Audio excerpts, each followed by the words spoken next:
أعوذ بالله من الشيطان الرجيم بسم الله الرحمن الرحيم ولا تتمنوا ما فضل الله به بعضكم على بعض للرجال نصيب مما اكتسبوا وللنساء نصيب مما اكتسبن واسألوا الله من فضله إن الله كان بكل شيء عليما صدق الله العظيم.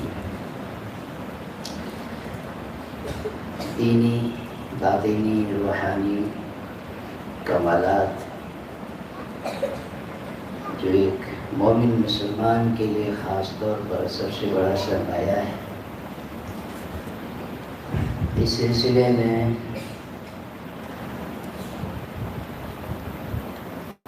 امت میں مختلف طبقات ہیں. دنیاوی انہماک اور دنیاوی مشاغل اتنے بڑھ گئے ہیں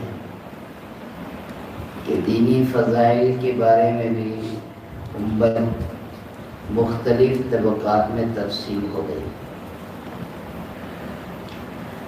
حالانکہ طبقات نہیں ہونی چاہیے تھے. تمام اہل ایمان کا ایک ہی مطمح نظر اور ایک ہی مقصود اصلی ہونا چاہیے تھا، اور وہ روحانی کمالات، دینی فضائل.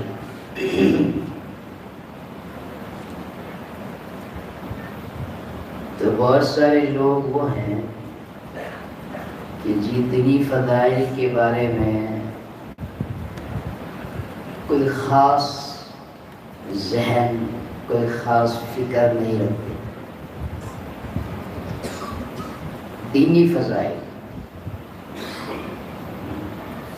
اہمیت نہیں دیتے.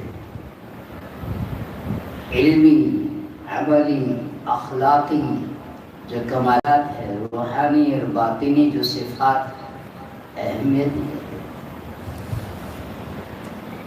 اور اس کی بنیادی وجہ وہ جو میں نے ابھی بتائی، دنیاوی انہماک.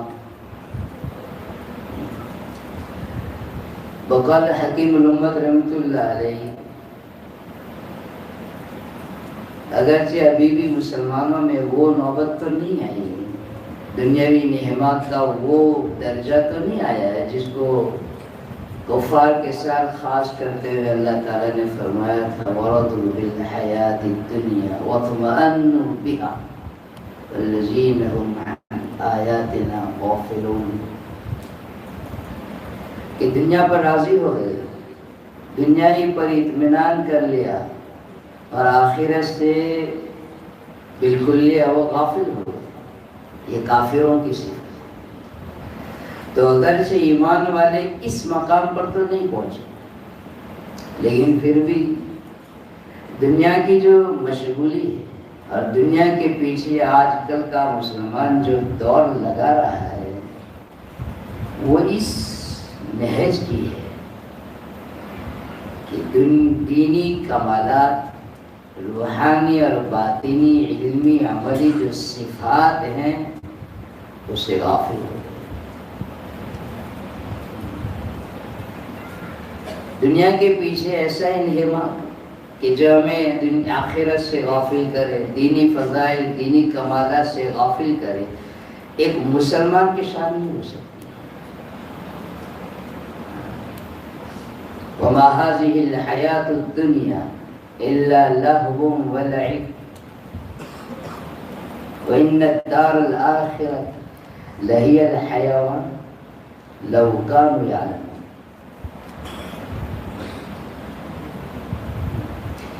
اللہ تعالیٰ نے قرآن کریم میں جو دنیا کے اطرے پترے کھولے اور دنیا کی جو حقیقت بیان فرمائی ہے، وہ کوئی اس لیے تھوڑی کہ اللہ تعالیٰ شانہ کہ یہاں دنیا کوئی پسندیدہ چیز تھی. اس کو تو اللہ نے جب سے بنایا ہے ایک مرتبہ بھی نظر محبت سے نہیں لکھا ہے. قرآن کریم اللہ تعالیٰ کا انتہائی مقدس اور پاکیزہ کلام ہے. تو قرآن کریم کی پاکیزگی، اس کی طہارت اور اس کے تقدس کا تقاضا تو یہ تھا کہ قرآن کریم جیسے پاک کلام میں دنیا جیسی خسیش، فانی اور دنی اور ناپاک چیز کا تذکرہ نہ ہوتا۔ قرآن اس کی جو پاکیزگی ہے اور قرآن کریم کی جو طہارت اور اس کا جو تقدس ہے کہ لا یمسہ الا المطہر، پاک لوگوں کے سوا اس کو کوئی چھو بھی نہیں سکتا ہے۔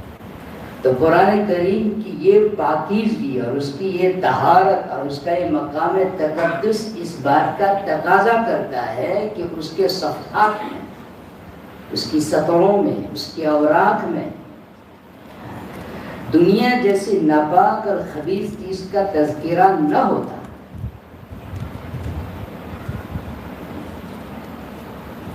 حکیم الامت رحمۃ اللہ علیہ کبھی سناتے تھے کہ رابعہ بصریہ رحمۃ اللہ علیہ کے سامنے ان کے مریدین جو اس زمانے کے بڑے بڑے مشائخ ہوئے بیٹھے ہوئے تھے، تو ان مریدین میں صوفیاء، ان درویشوں کے درمیان کوئی بات چلی جس کے ضمن میں انہوں نے دنیا کا تذکرہ کیا، اور ظاہر ہے کہ وہ سب درویشوں کی جماعت تھی، اللہ والوں کی وہ جماعت تھی، تو دنیا کا جو انہوں نے تذکرہ کیا تھا وہ بطور مذمت کے تھا، نہ بطور مدح۔ رابعہ بصریہ رحمۃ اللہ علیہ نے جب ان کی زبان سے دنیا کا یہ تذکرہ سنا تو فرمایا قوموا عنی فإنکم تحبون الدنیا، میرے پاس سے چلے جاؤ، تم دنیا سے محبت کرتے ہو۔ بظاہر سوال ہوتا ہے کہ دنیا کا تذکرہ کیا محبت کی نشانی ہے؟ چنانچہ ان درویشوں نے بھی یہی سوال کیا کہ حضرت آپ کیا فرما رہے ہیں؟ ہم تو مقام مذمت میں اس کو بیان کر رہے ہیں۔ فرمایا نہیں، من احب شیئا اکثر ذکرہ، جو آدمی کسی چیز سے محبت کرتا ہے اس کا تذکرہ بھی کرتا ہے۔ حکیم الامت رحمۃ اللہ علیہ سناتے تھے کہ برسوں صدیوں کے بعد آنے والی ایک اللہ والی اپنی مجلس میں دنیا کے تذکرے کو پسند نہیں کر رہی ہے، حالانکہ وہ بطور مذمت کے تھا، پھر بھی رابعہ بصریہ رحمۃ اللہ علیہ نے اس کو پسند نہیں فرمایا اور اپنے مریدین کو اپنی مجلس سے اٹھا دیا۔ جب ایک اللہ والی صدیوں کے بعد آنے والی اپنی مجلس میں دنیا کی اس تذکرے کو پسند نہیں کر رہی ہے تو آپ کا کیا خیال ہے؟ قرآن کریم کے اندر کیا دنیا کا تذکرہ ہونا چاہیے تھا؟ نہیں ہو سکتا ہے، تو اللہ کا پاک کلام، لیکن باوجود اس کے اللہ پاک نے قرآن کریم کے اندر دنیا کے اترے پترے کھولے، جیسے میں نے بتایا، اس کے تمام نشر و فراز اور دنیا کے اندر جتنے بھی عیوب تھے، اس کے جو معائب تھے، اس کے جو قبائح ہیں، بڑی تفصیل کے ساتھ موقع بموقع اس کو ذکر فرمایا ہے۔ حکیم الامت رحمۃ اللہ علیہ اس کی وجہ بیان کرتے ہیں کہ اصل میں بات یہ ہے کہ یہ بات تو بالکل صحیح ہے کہ قرآن کریم جیسے پاک کلام میں دنیا جیسی ناپاک چیز کا تذکرہ نہیں ہونا چاہیے تھا، لیکن اصل میں اللہ پاک شانہ نے دنیا کے معائب کو اور اس کے عیوب اور اس کے نقائص کو اس لیے تفصیل کے ساتھ بیان فرمایا ہے کہ دنیا کے مقابلے میں آخرت کی اہمیت اجاگر ہو۔ آخرت، جنت کیا ہے؟ دو چیزوں کا جب آپس میں تقابل ہوگا تو آدمی دونوں میں تمیز کر سکے گا۔ مضمون تھوڑا تفصیلی ہے، مجھے اس میں نہیں جانا ہے، میں آپ کا ذہن اس مضمون سے اس بات کی طرف منتقل کرنا چاہتا ہوں کہ قرآن کریم کی مذمت قرآن کریم کے اندر دنیا کی مذمت اللہ پاک شان نے بارہا بیان فرمائی ہے، اس کی مذمت کی ہے۔ منشا کیا ہے؟ اہل ایمان کے دلوں سے اللہ تعالیٰ شانہ دنیا کی محبت کو نکال کر آخرت کی طرف اس کو متوجہ کرنا چاہتا ہے۔ تو جب آخرت کی محبت آئے گی تو جو اخروی فضائل ہیں، دینی فضائل ہیں، باطنی کمالات ہیں، آدمی اس کو اہمیت دے گا۔ یہ دنیاوی انہماک ہے کہ جس کی وجہ سے ہمارے دلوں میں باطنی، روحانی، علمی، عملی کمالات کی وہ اہمیت نہیں رہی۔ کریم کی اس آیت میں ایسے لوگوں کی اللہ پاک نے اصلاح فرمائی، وَلَا تَتَمَنَّوْا مَا فَضَّلَ اللَّهُ بِهِ بَعْضَكُمْ عَلَى بَعْضٍ وَاسْأَلُوا اللَّهَ مِنْ فَضْلِهِ۔ فرماتے ہیں کہ یہ دینی کمالات جو ہیں، علمی اور عملی کمالات جو ہیں، یہ تو اللہ کا فضل ہے، اور جب یہ اللہ کا فضل ہے، اللہ تعالیٰ نے اس کو وجہ فضیلت بنایا ہے، تو اس کی اہمیت ہونی چاہیے، دلوں میں اس کی اہمیت ہونی چاہیے۔ لیکن ہوتا یہ ہے کہ اگر کسی آدمی کے دل میں دینی فضائل کی اہمیت آ بھی گئی، روحانی کمالات کی اہمیت آ بھی گئی، تو اب اس موقع پر یہ آدمی اس کے حصول کا جو طریقہ ہے اس میں غلطی کرتا ہے۔ جیسے حکیم الامت رحمۃ اللہ علیہ سناتے تھے کہ بہت سارے لوگ ہوتے ہیں وہ اپنے باطنی کمالات کو حاصل کرنے کے لیے کسی اللہ والے کے پاس گئے اور جا کر کیا کہتے ہیں، حضرت کوئی ایسا وظیفہ دے دیں یا آپ ایسی توجہ دیں میرے اوپر کہ گناہوں کی طرف جو میرا میلان ہے وہ سرے سے ختم ہو جائے۔ گویا وہ توجہ کے ذریعے سے اور حضرت کی ایک نظر کے ذریعے سے اپنے آپ سے گناہوں کا اور معصیت کا جو مادہ ہے اس سے چھٹکارا حاصل کرنا چاہتا ہے۔ حافظ ضامن شہید کے پاس ایک آدمی آیا اور کہا کہ حضرت آپ کے پاس جو 12 تسبیح کا وظیفہ ہے وہ دے دیجیے۔ تو حضرت غصے ہوئے، فرمایا ساری زندگی میں ایک ہی تو ایک چیز مجھے ملی تھی، کیا تجھے ایسے ہی مفت سفت میں دے دیں گے؟ جس طرح ہم نے ناک رگڑ کے اس کو حاصل کیا ہے، تم بھی ہمارے پاس رہو، ناک رگڑو، مجاہدے کرو، دن میں آئے گا تو دیں گے۔ اللہ پاک شانہ نے مما اکتسبوا للرجال نصیب مما اکتسبوا اصلاح فرمائی، اس جماعت کی بھی اصلاح فرمائی کہ تم نے باطنی کمالات اور علمی اور عملی کمالات کی طرف توجہ کی، لیکن اس کے حصول کا جو صحیح طریقہ تھا وہ نہیں لیا۔ اللہ والوں کے پاس جا کر صرف توجہ کے طالب ہوئے، مما اکتسبوا، کسب سے ہے اس کا تعلق۔ آدمی اپنے کسب سے، اپنے اختیاری اعمال سے، اپنے اختیاری افعال اور اخلاق کے ذریعے، مجاہدوں کے ذریعے سے اس چیز کو حاصل کر سکتا ہے۔ اللہ نے وعدہ اس پر فرمایا، للرجال نصیب مما اکتسبوا اکتسبوا وللنساء نصیب مما اکتسبن، یہ عورتوں کے لیے کسب کا دخل ہے حصول فضائل میں، حصول کمالات میں۔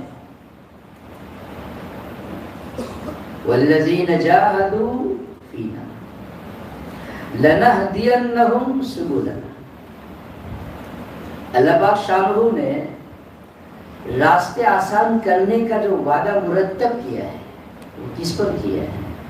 الذین جاہدوا پر، مجاہدہ اللہ تک پہنچنے کے لیے جو مجاہدے ہیں، جو مشقتیں ہیں، اپنے نفس اور شیطان اور تمام تر ارد گرد کے ماحول سے جو ایک جنگ ہے، اس کے اوپر اللہ پاک شانہ نے لنہدینہم سبلنا کا وعدہ فرمایا ہے۔ معلوم ہوتا ہے کہ کوئی بھی کمال آدمی اس وقت پیدا کر سکتا ہے جب اپنے اختیار بھر میں جتنا ہے اتنا کر لے، اور اللہ تعالیٰ شانہ نے مکلف اسی کا کیا بھی ہے، لا یکلف اللہ نفسا الا وسعہا۔ اور یہ بات یقینی ہے کہ جو آدمی ان باطنی علمی عملی کمالات پیدا کرنے کے لیے اپنی وسعت بھر مقدور بھر طاقت کو محنت کو لگا لیتا ہے، اللہ تعالیٰ شانہ کہ یہاں اس کے لیے محرومی نہیں ہے، وعدہ ہی وعدہ ہے اس کے لیے۔ بلکہ عارفین کے کلام سے معلوم ہوتا ہے کہ یہ جو محنت ہے، مجاہدہ ہے، کسب ہے، اپنے اختیارات اور اپنی دی ہوئی اللہ کی قوت ہے، اس کو جو استعمال کرنے کا مطلب ہے وہ شروع زندگی میں ہے، ایک زمانے تک ہے۔ ایک زمانے تک جب آدمی اپنے اختیار سے اعمال پہ اہتمام کے ساتھ لگا رہتا ہے، مجاہدے کرتا رہتا ہے، تو ایک وقت کے بعد اللہ تعالیٰ شانہ کی نصرت اور ان کا فضل اس کے شامل حال ہو جاتا ہے۔ اس کے بعد تو شریعت، دین، تدین، علم، عمل جو کہیں اس کی طبیعت ثانیہ بن جاتی ہے، اس کا طبیعی تقاضا بن جاتا ہے، اس کو اعمال کیے بغیر، فرائض انجام دیے بغیر، گناہوں سے بچے بغیر اس کو چین ہی نہیں آتا ہے۔ اللہ پاک شانہ اپنے فضل سے کو اس مقام پر پہنچا دیتا ہے۔ حضرت مولانا گنگوہی رحمۃ اللہ علیہ، حاجی صاحب رحمۃ اللہ علیہ کے یہاں تھے، تو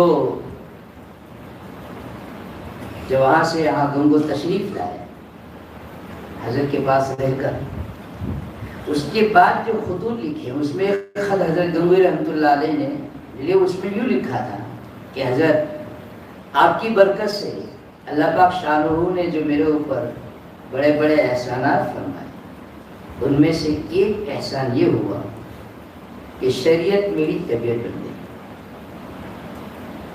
شریعت میری طبیعت بن گئی۔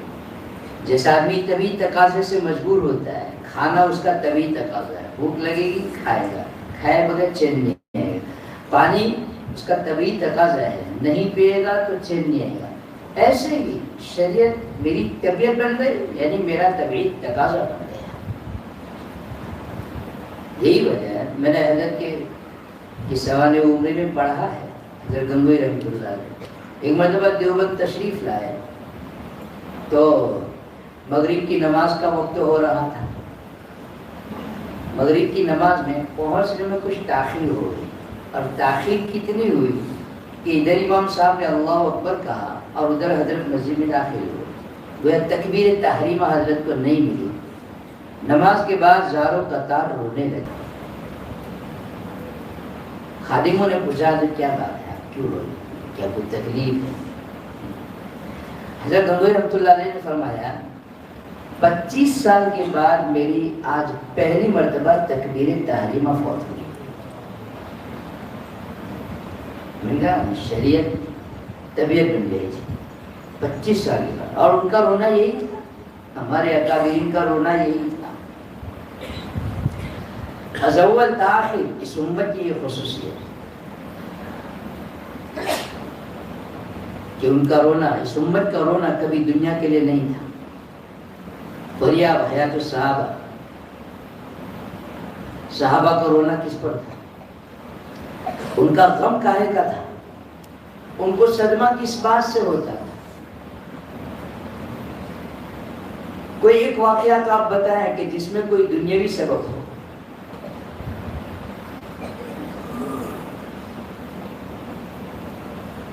کے لحاظ سے دینی کمالات، روحانی کمالات، علمی اور عملی کمالات، بر دل صادق ہزاروں غم بود، غرض باغ دل خلال کم بود۔ جب آدمی اپنے کسب کو ممکتسب، اپنے کسب کو، اپنے اختیار کو عمل میں لاتا ہے اور اپنے اختیار سے، اپنے ارادوں سے، اپنے پروگرام سے اعمال پر چلتا ہے، اللہ کی راہ چلتا ہے کسی کی زیر تربیت رہ کر، تو ایک مقام آتا ہے جہاں اللہ پاک شاہ اس کو اپنا مقرب بندہ بنا دیتے ہیں اور اس کے قلب کے اوپر اللہ تعالیٰ شاہ کی طرف سے انوار کی بارش ہوتی ہے۔ جب اس کا قلب، اس کا دل نور معرفت سے منور ہو جاتا ہے، اس کے بعد اگر اس سے کوئی معصیت ہوتی ہے، اللہ کی مرضی کے خلاف کوئی کام ہوتا ہے، تو قدرتی طور پر اپنے باطن کے اندر وہ اس کسی خاص چیز کی کمی کا احساس کرتا ہے کہ میرے دل میں کسی چیز کی کمی آئی، بس وہ ایک تنکے کے برابر بھی کمی ہوتی ہے نا، تو وہ صادق جو ہے اس کے اوپر ہزاروں غم مناتا ہے، یا اللہ میرے دل سے کیا چیز کم ہوئی ہے۔ ان کا تو کھانا پینا حرام ہو جاتا تھا اگر وہ نسبت معلّہ میں، تعلق معلّہ میں اور باطنی کمالات کے اندر وہ ذرہ برابر کبھی کسی چیز کی کمی کا احساس کرے۔ ہمارے حضرت گنگوئی رحمۃ اللہ علیہ نے یہاں کوئی مسئلہ ہوا تھا، شاید کوے کے بارے میں، ذہن میں نہیں رہا، شاید اسی کے بارے میں، تو یا کوئی اور، بہرحال تو حضرت گنگوئی رحمۃ اللہ علیہ نے اس کی حلت کا فتویٰ دیا تھا، کوئی جانور ہے، پرندہ ہے، مجھے یاد نہیں رہا، کہ حلال ہے۔ حضرت گنگوئی رحمۃ اللہ علیہ نے قرآن و سنت کی روشنی میں دلائل سے اس کو حلال کہا۔ حضرت کا یہ فتویٰ مصر میں پہنچا، تو مصر میں بڑے بڑے علماء تھے اس زمانے میں، کسی عالم نے حضرت کا یہ فتویٰ پڑھا تو وہ اس پرندے کی حرمت کے قائل تھے۔ انہوں نے فتویٰ پڑھا اور یوں کہا کہ آج اس رشید احمد نے اس پرندے کو حلال کر دیا ہے، کل کسی اور کو بھی حلال کر دے گا، یہ ایسا بولا۔ حالانکہ یہ گستاخانہ جملہ ہے کہ آج انہوں نے اس کو حلال کیا ہے، کل کسی اور پرندے کو بھی حلال کرے گا۔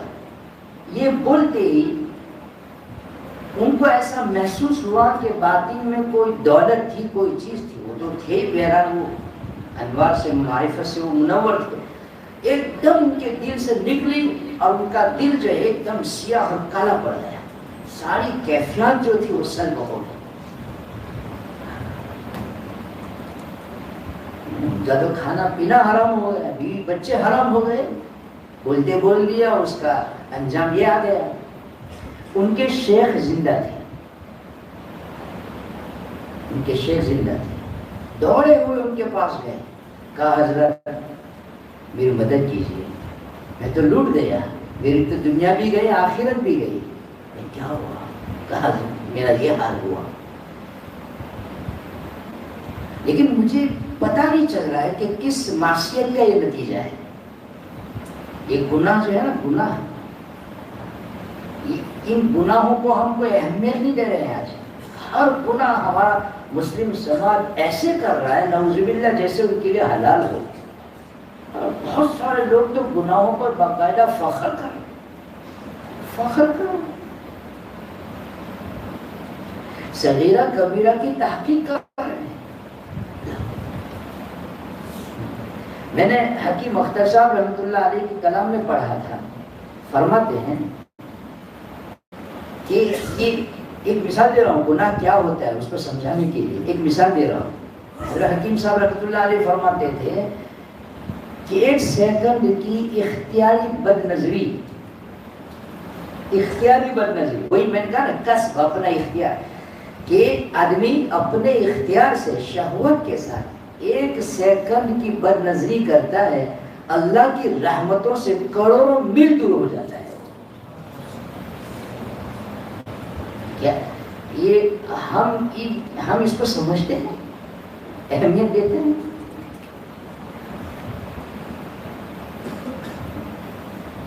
یہ اللہ والے جو راہ سلوک کو طے کیے ہوئے، جو اللہ کے یہاں پہنچے ہوئے، اللہ نے جن کے اوپر اپنا فضل فرمایا ہے، جن کو حقائق سمجھائیں، طاعت کے حقائق کیا ہیں، معصیات کے حقائق کیا ہیں، انہوں نے اس کو سمجھا ہے، وہ اس کو بتا رہے ہیں۔ اس گناہ کی خاصیت وہ جانتے ہیں، معصیات کی خاصیت وہ جانتے ہیں۔ دنیا کے ڈاکٹر دوائیوں کی خاصیت جانتے ہیں، حکیم جڑی بوٹی کی خاصیت کو جانتے ہیں۔ یہ وہ لوگ ہیں جو طاعت اور معصیت کی خاصیتوں کو جانتے ہیں، اعمال کی کیا تاثیر ہے، عمل کی کیا خاصیت ہے، اچھے ہیں تو اس کی کیا ہے، برے ہیں تو اس کی کیا خاصیت، وہ اس کو جانتے ہیں۔ ایک سیکنڈ کی بد نظری جو آدمی اپنے ارادے سے کرتا ہے، جس میں اس کا ارادہ داخل ہے، وہ باقاعدہ پروگرام سے دیکھتا ہے، قصد سے، اس کا یہ نتیجہ ہے۔ ذرا سوچو میرے بھائیو، جو لوگ دن بھر میں 50 مرتبہ بد نظری کرتے ہیں، ان کا کیا حال ہوگا، ان کا باطن کیسا ہوگا؟ اور اللہ نہ کرے جو اس سے ایک قدم آگے ہے، جو عین اس گناہ میں مبتلا ہے، زناکاری میں، ان کا کیا حال ہے؟ حکیم الامت رحمۃ اللہ علیہ سے کسی آدمی نے پوچھا، خط لکھا، اس میں پوچھا کہ حضرت یہ صغیرہ ہے کہ کبیرہ ہے؟ تو حضرت نے اس کے جواب میں لکھا، عزیز من، آپ نے کبھی اپنے کپڑوں کی پیٹی میں آگ کی چھوٹی سی چنگاری رکھتے ہوئے بھی تحقیق کی تھی کہ چنگاری ہے کہ آگ کا بڑا انگارہ ہے؟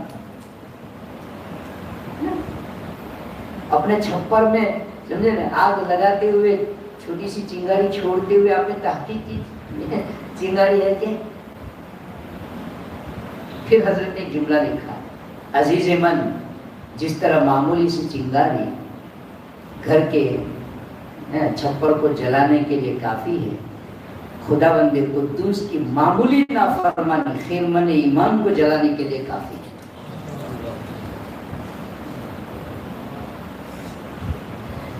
عارفین فرماتے ہیں وہ گھڑی انتہائی خطرناک ہوتی ہے جس گھڑی میں یہ بندہ خداوند قدوس کا نافرمان ہوتا ہے۔ وہ گھڑی بہت خطرناک ہوتی ہے۔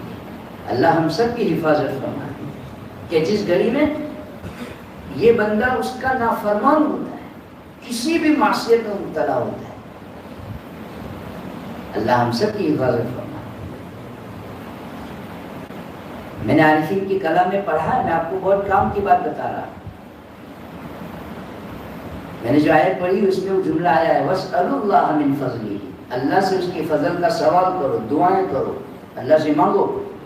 تو میں نے بعد عارفین کی کلام میں پڑھا ہے کہ دعاؤں کی قبولیت کے بہت سے اسباب ہیں، جن اسباب کے اختیار کرنے سے دعائیں قبول ہو جاتی ہیں، لیکن ایک چیز ایسی ہے، ایک سبب ایسا ہے کہ وہ 24 گھنٹے کے اوقات میں وہ سبب بار بار ہمیں حاصل ہوتا ہے، بشرطے کہ آدمی اس کی قدر کر لے۔ وہ کیا ہے؟ فرماتے ہیں کہ جب کوئی مقام معصیت آ جائے، گناہ کا کوئی موقع آ جائے، اس کی مثال کہ مثلا ہم بازار سے گزر رہے ہیں، بے پردہ عورتیں گزر رہی ہیں، جا رہی ہیں، تو یہ گناہ کا موقع ہے۔ تو مقام معصیت میں آدمی اپنے آپ کو اپنے اختیار سے صرف اس کی خشیت کی وجہ سے گناہ سے بچا لے، اور گناہ سے بچانے کے بعد جو دعا کرتا ہے اللہ اس کو قبول فرماتا ہے۔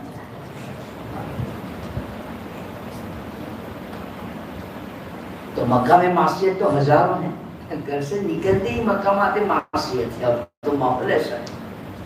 تو اب جو آدمی اپنے ارادے سے اللہ کی خشیت کے پیش نظر کہ یخشون ربهم بالغیب، اللہ کی خشیت کے پیش نظر اپنے آپ کو گناہوں سے بچائے گا، اور پھر جب وہ دعا کرے گا اس کی دعائیں قبول ہوں گی، اور برابر اس کے اوپر اگر وہ کاربند رہا، پابند رہا، بار بار اپنے نفس اور شیطان کو کچل کر، مار کر، اس کو دبا کر اپنے آپ کو گناہوں سے بچاتا رہا اور دعائیں کرتا رہا، گناہوں سے بچاتا رہا، دعائیں کرتا رہا، انشاءاللہ العزیز امید ہے کہ وہ مستجاب الدعوات میں شامل ہو جائے۔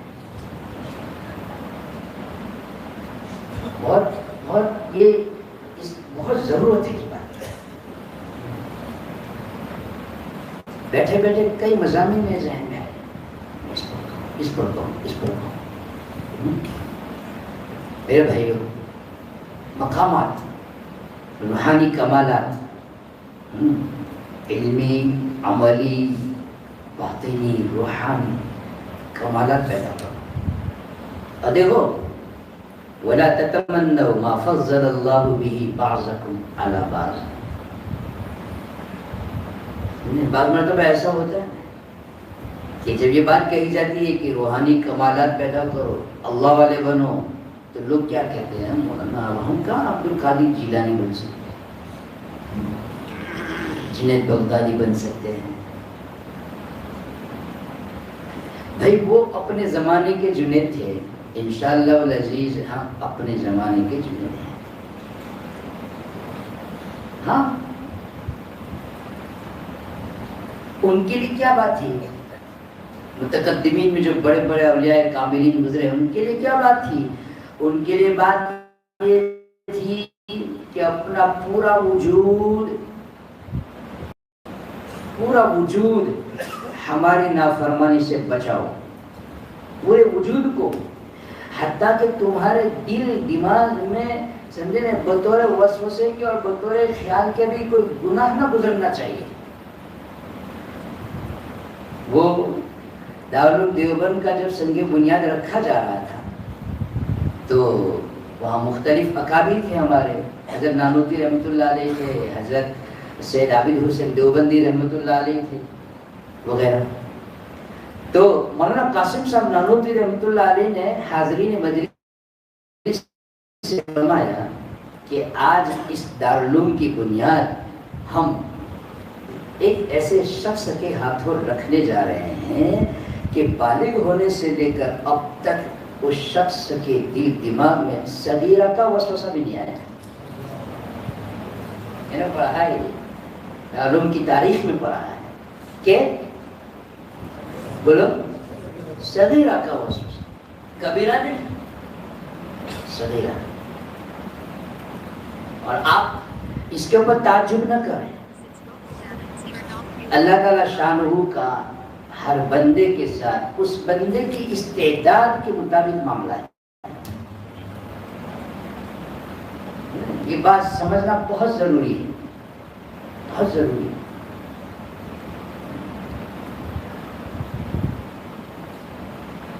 میں نے پیر ذوالفقار صاحب دامت برکاتہم, اللہ تعالیٰ ان کو صحت اور عافیت عطا فرمائے, ان کے کلام میں پڑھا ہے کہ اس امت میں ایسے بندے بھی گزرے ہیں کہ 20 سال کا مسلسل زمانہ اس حال میں گزرا ہے کہ کبیرہ تو بہت دور, صغیرہ کا بھی ارتکاب نہیں ہو. کتنا زمانہ, 20 سال.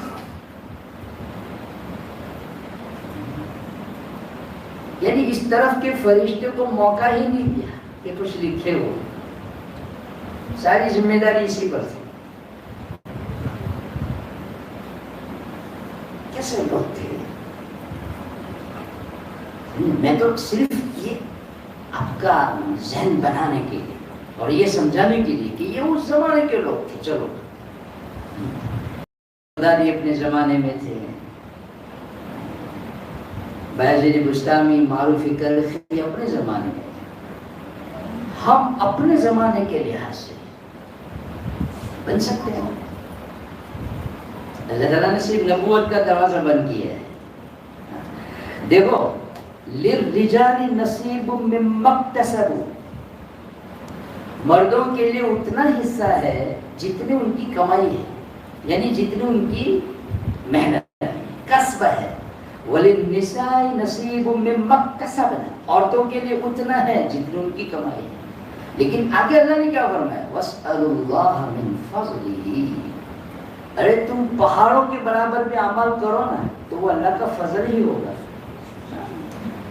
اللہ کا فضل ہی ہوگا. وہ ہمارے اعمال اگرچہ ہماری ذات سے صادر ہو رہے ہیں, ہمارے اعضاء سے وہ صادر ہو رہے ہیں, لیکن ہے وہ اللہ کا فضل. اللہ کی توفیق جس کو ہم بولتے ہیں، لن تطاع الا باذنک، تیری اجازت کے بغیر اطاعت نہیں، ولن تعصى الا بعلمک، تیرے علم کے احاطے سے باہر رہ کر کوئی نافرمانی نہیں ہو سکتی، تطاع فتشکر، تیری اطاعت کی جاتی ہے تو قدر کرتا ہے، وتعصى فتغفر، تیری نافرمانی کی جاتی ہے تو مغفرت کرتا ہے۔ اللہ کا فضل ہے یہ۔ تو واسأل اللہ من فضلہ سے اللہ نے یہ سمجھایا کہ تمہارے جتنے بھی اعمال ہیں تم ساری زندگی سجدے میں رہو، پھر بھی وہ ہمارا فضل ہے۔ ولولا فضل اللہ علیکم ورحمتہ ما زکا منکم من احد ابدا، اگر اللہ کی رحمت اس کا فضل تمہارے شامل حال نہ ہو تو تم پاک نہیں ہو سکتے۔ ولکن اللہ یزکی من یشاء، اللہ پاک کرتا ہے۔ فلا تزکوا انفسکم هو اعلم بمن اتقى، پاکی بیان نہ کرو اپنا تقوی طہارت بگھارا نہ کرو، اللہ خوب جانتا ہے کہ تقوی والا کون ہے۔ وہ اپنے زمانے میں تھے، ہم اپنے زمانے کے حساب سے باطنی کمالات پیدا کرو، علمی عملی کمالات پیدا کرو۔ مولانا رومی رحمۃ اللہ علیہ کے ایک بار حکیم رومی رحمۃ اللہ علیہ بار بار سناتے تھے، ہمارے لیے بہت سمجھے نا ہمت بڑھانے والی وہ بات ہے۔ مولانا رومی رحمۃ اللہ علیہ فرماتے تھے، لبے بندو چشم بندو گوش بند، لبے بندو چشم بندو گوش بند، گر نبینی نور حق برما بخن۔ کہ میں نے کہا نا کہ اس زمانے میں تو یہ تھا کہ بھائی اپنا پورا وجود ظاہری باطنی ہر اعتبار سے اپنے آپ کو گناہوں سے بچاؤ۔ اب ہم اس زمانے میں ہیں، سمجھے، اس زمانے میں جہاں کہیں سلامتی نہیں ہے، قدم قدم پر معصیت نافرمانی کی دعوتیں ہیں، کہیں سلامتی نہیں۔ مولانا رومی رحمۃ اللہ علیہ ہم جیسے کمزوروں کا دل بڑھا رہے ہیں، ہمت دلا رہے ہیں کہ بھائی تم اپنے پورے وجود کو نہیں بلکہ صرف 3 اعضاء کی حفاظت کر لو۔ 360 اعضاء میں سے صرف 3 اعضاء کی حفاظت کر لو گناہوں سے۔ نمبر 1 زبان، نمبر 2 آنکھیں، نمبر 3 کان۔ فرماتے ہیں اگر ان 3 اعضاء کو تم نے گناہوں سے بند کر لیا پھر بھی نور معرفت تمہارے دل میں پیدا نہ ہو تو ہماری ہنسی اڑانا۔ اعتماد تو دیکھیے، یقین دیکھیے اپنی بات پر۔ اس کا مطلب یہ ہوا کہ یقیناً اللہ تعالیٰ شان ہو اس کے اوپر فضل فرما دیں گے۔ اب 360 اعضاء میں سے صرف 3 کی نگرانی کرنا ہے، زبان، آنکھیں، لبے بندو چشم بندو گوش بند، گر نبینی نور حق برما بخن، واسأل اللہ من فضلہ، اللہ سے مانگ مانگ کر اپنے اس کے فضل کو حاصل کرو۔ ان اللہ کان بکل شیء علیما، اللہ ہر چیز کو جاننے والا ہے، تو وہ تمہاری استعداد اور تمہاری صلاحیت کو بھی جانتا ہے، سمجھے نا، کہ اس میرے بندے کو کون سا مقام ولایت دینا ہے وہ جانتا ہے۔ اس لیے ہر بندے کو اللہ پاک اس کی صلاحیت اور استعداد کے مطابق اس کے اوپر فضل فرماتے ہیں۔ ان اللہ کان بکل شیء علیما۔ ہم دیکھو ہم کمزور ہیں، ہم کمزور ہیں، اگلوں کے مقابلے میں ہم بہت کمزور ہیں۔ صحابہ، تابعین، طبع تابعین، ان کے علاوہ جو بعد کے ادوار ہیں ان کے مقابلے میں ہم بہت کمزور ہیں، ظاہری اعتبار سے بھی اور باطنی اعتبار سے بھی۔ لیکن اللہ نے ہماری تسلی کیسے فرمائی ہے اس قرآن میں کہ جو ہمیشہ ہمیش رہنے والا، الآن خفف اللہ عنکم وعلم ان فیکم ضعفا، کیسی تسلی کی اللہ نے کہ اللہ پاک شانوں نے تمہارے ضعف اور کمزوری کو معلوم کر لیا ہے، اس لیے اللہ پاک نے تمہارے ساتھ تخفیف کا معاملہ کیا ہے، تخفیف کا معاملہ۔ تو بھائی اپنی مقدور پر، اپنی ہمت کے مقدر کمالات پیدا کرو، علمی کمال بھی پیدا کرو، عملی کمال بھی پیدا کرو۔ ہمارے یہ بچے جو بھی ماشاءاللہ یہاں کی طلبہ عزیز ہیں، ان کو دیکھ کر میرے ذہن میں ایک بات آئی کہ شاید وہ للرجال نصیب مما اکتسبوا کے پیش نظر ان کے ذہن میں یا کسی اور کے ذہن میں سوال آ سکتا ہے کہ یہاں تو للرجال کا لفظ ہے بڑے بڑے مردوں کے لیے، ہم تو اطفال ہیں، ہمارا کیا ہے؟ سمجھے؟ تو بھائی للرجال نصیب مما اکتسبوا یہ آپ سے بھی ہے، آپ کی طرف بھی آیت متوجہ ہے. کیا مطلب؟ ابھی آپ بچپن میں ہیں، کرتے جائیے جس راہ پر آپ کو لگایا گیا ہے، اساتذہ مربیوں کی زیر نگرانی جس راہ پر آپ کو لگایا گیا ہے اس راہ پر آپ لگے رہیے. ایک وقت آئے گا کہ آپ اطفال سے نکل کر رجال میں شامل ہو جائیں گے. ہاں وہ علامہ اقبال کا ایک شعر مجھے اس دن یاد آیا تو میں نے طلبہ کو سنایا. میں بیٹھا ہوا تھا، ایک دم سے ذہن میں آیا کہ یہ طلبہ کو سنانا چاہیے. کیا وہ اسلامی تاریخ کا پہلا چاند نکلتا ہے اسلامی مہینے کا، تو وہ اتنا باریک ہوتا ہے کہ باقاعدہ اس کی تحقیق کرنی پڑتی ہے. اعلان کیے جاتے ہیں کہ بھائی چاند دیکھنے کی کوشش کریں. اب تو واٹس ایپ کا زمانہ ہے، اعلان پھیلتا ہے چاند دیکھنے کی کوشش کر. اب جب کوشش کی جاتی ہے تو بڑی باریک بینی کے ساتھ اس کو دیکھا جاتا ہے، تحقیق کیا جاتا ہے، اس کو تلاش کیا جاتا ہے. اور جو کوئی مجموعے سے ایک آدمی دیکھ لیتا ہے وہ پھولے نہیں سمجھتا ہے، اس کی خوشی ہم میں نے دیکھا ہے. اور پھر دوسرے کو نظر ادھر جمائے ہوئے دکھاتا ہے. علامہ اقبال ایک مرتبہ بیٹھے ہوئے تھے، انہوں نے اسلامی مہینے کا یہ پہلا چاند دیکھا، پہلا چاند. تو اقبال کے ذہن میں بات آئی، انہوں نے اس چاند کو مخاطب بنایا اور کیا کہا، اور اس چاند کو ایسا محسوس کیا جیسے کہ وہ گویا سمجھے کم ہمتی میں اور احساس کہتری میں مبتلا ہے کہ میں چھوٹا سا کٹی ہوئی ناخن کی طرح ایک چاند ہوں، میرا کیا وجود ہے، مجھے کون پوچھے گا. اس طرح انہوں نے ایک تصور کیا، عالم تصور میں جا کر اس کو مخاطب بنایا اور یوں کہا بر خود نظر بکشا زتہی دامنی مرنج، بر خود نظر بکشا زتہی دامنی مرنج، ادھر سینہ تو ماہ تمام نہادہ ان. کہ اپنے اوپر نظر ڈال تو کون ہے، احساس کہتری کا شکار نہ ہو، اپنی حقیقت کو پہچانو کہ آپ تم کون ہو. بر خود نظر کو کچھ سے تہی دامنی مرنج، اس وقت کا جو تیری اس وقت کی جو تہی دامنی خالی دامن ہے، تو تیرے پاس کوئی خاص روشنی نہیں ہے، کوئی خاص پھیلاؤ نہیں ہے، اس سے رنجیدہ ہونے کی ضرورت نہیں ہے. جو تیرا کام ہے وہ کرتا جا. وہ کیا ہے؟ روزانہ آنا جانا، آنا جانا، طلوع غروب طلوع غروب، جو تیرے ذمے جو کام لگایا ہے وہ کرتا چلا جا. ایک دن آئے گا کہ تیری ہی سینے سے، تیری ہی کوکھ سے بدر کامل ظاہر ہوگا. بدر کامل 14ویں رات کا چاند. مولانا ابراہیم صاحب دہلوی رحمۃ اللہ علیہ فرماتے بدر کامل جس کی قدر کامل کی جاتی ہے، قدر کامل کی جاتی ہے. یہ میرے مخاطب ہیں، چھوٹے چھوٹے معصوم بچے ماشاءاللہ کیا سمجھے وہ سب. قرآن کے انوار دیکھو ان کے چہروں پر.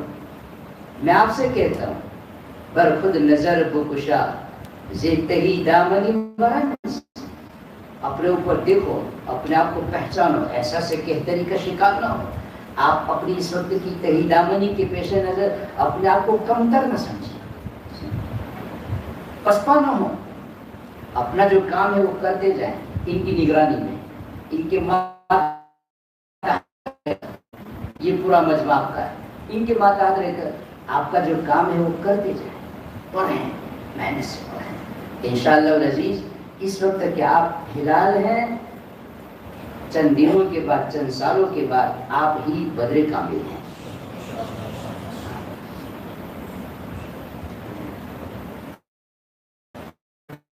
دیکھو ممک تسبنا، مردوں سے بھی کہا، عورتوں سے بھی کہا. کمال پیدا ہوتا ہے اپنے کسب سے. ہم لوگوں کا مسئلہ یہ ہے کہ جب مسئلہ میں نے کہا نا گناہوں کا مسئلہ آیا تو آپ کسی اللہ والے کے پاس جائیں گے، حضرت ایسی توجہ ڈال کر کہ گناہوں سے نجات ہو جائے. ایسی توجہ. حضرت تھانوی رحمۃ اللہ علیہ سناتے تھے کہ بھائی جس اللہ والے سے تم یہ درخواست کر رہے ہو ذرا اس سے پہلے پوچھا تو ہوتا کہ آپ نے گناہوں کو کیسے چھوڑا، کتنے پاپڑ بیلنے پڑے تھے آپ کو. ممن کسبنا، رگڑ کھاتے ہیں تو پتھر تو ہوتا ہے شرر پیدا. ٹھیک ہے نا، بعض پتھروں کو خاصیت ہے جو رگڑتے ہیں تو اس میں سے شرر چنگاری نکلتی ہے. رگڑ کھاتے ہیں تو پتھر تو ہوتا ہے شرر پیدا. فلک پر فلک کرتا ہے جب گردش تو ہوتا ہے قمر پیدا. سائنس والے کہتے ہیں کہ آسمان گھومتا ہے تو چاند نکلتا ہے، اللہ عالم وہ کہتے ہیں فلک کرتا ہے جب گردش تو ہوتا ہے قمر پیدا.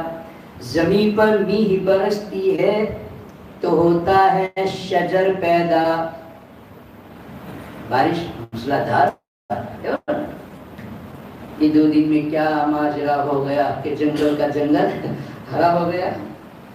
کہ شجر پیدا ہوتا ہے، زمین پر میہ برستی ہے تو ہوتا ہے شجر پیدا. بشر کرتا ہے جب محنت تو ہوتا ہے ثمر پیدا. محنت پر ہے، بجز ماں باپ کے ہوتا نہیں نور نظر پیدا.